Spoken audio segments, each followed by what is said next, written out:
আমার মার তো কোনোদিন ফেসটাও আমি দেই নাই। যখন আমি সিজারে জন্মগ্রহণ করি তখন আমার মা খালিদপুর ক্লিনিকে বসে মারা যায়। তা আমি এতিম, আমি আল্লাহ দ্বারে কমু।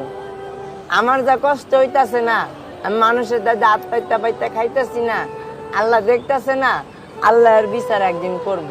এই রাষ্ট্রে কি কম মানুষ আছে?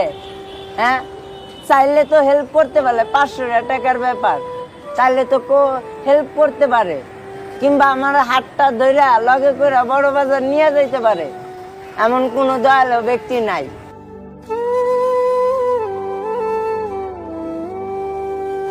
ভাইয়া, জি ভাই বলেন। নাম কি তোমার? মোহাম্মদ ইমন ভাই। ভাই এখানে কি করো?